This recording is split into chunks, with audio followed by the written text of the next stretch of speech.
문제부터 진로와 가정불화, 심리불안까지 다양한 분야 심리상담사가 활동합니다. 답답한 속사정을 털어놓고 조언을 들으려 찾아가 보는데 정작 누가 제대로 된 상담사인지 구분하기 힘듭니다.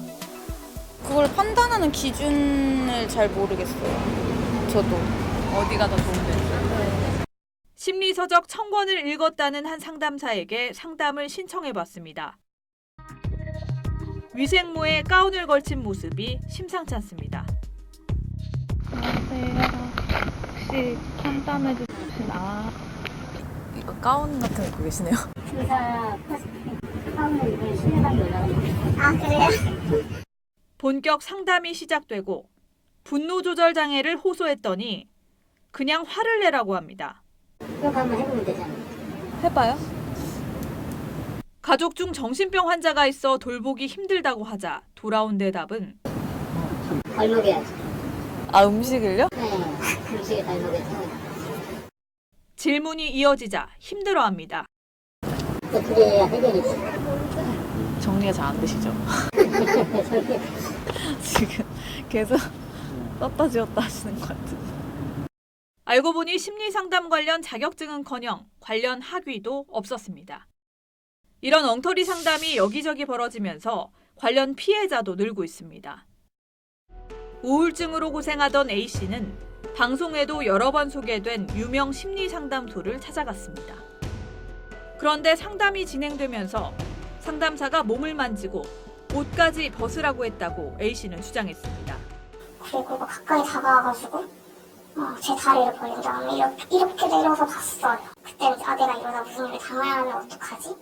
신체 은밀한 부위를 그리게 하는 등 이해할 수 없는 요구가 이어지고 너 만지기 못했어 이러면서 저한테 또 얘 막 계속 그거를 할 때까지 계속 집요하게. 사실상 성추행 수준의 상담이 이뤄졌던 건데 해당 상담사는 옷을 벗고 신체 일부를 그리는 것도 치료 과정의 일부라고 주장했습니다.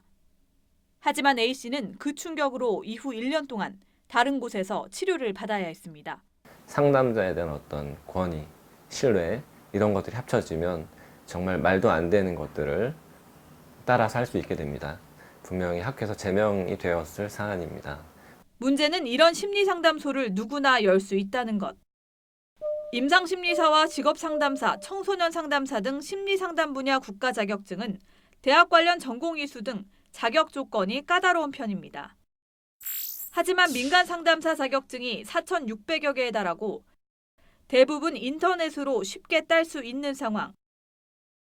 제가 인터넷에서 하루 만에 딴 심리상담사 자격증입니다. 이런 자격증이 있는 저 같은 사람도 심리상담소를 열고 상담을 하는데 아무런 문제가 없습니다. 심리상담사로 활동하는 데는 이런 자격증마저 필요 없습니다. 미국과 캐나다 등 외국의 경우는 심리상담소를 차리려면 최소 박사 이상 관련 학위에 정부 공인 자격 시험도 통과해야 합니다. 적어도 심리학을 전공하고 석사 이상의 자격증을 반드시 갖춰야 되고 준비가 되어 있는 사람들이 이런 어떤 그 심리 서비스를 제공해야 된다. 우리 국민 4명 중 1명은 평생 한 번 이상 정신질환을 겪는 현실. 심리상담사 자격 요건을 점검해야 한다는 목소리가 높습니다. 소비자 탐사대였습니다.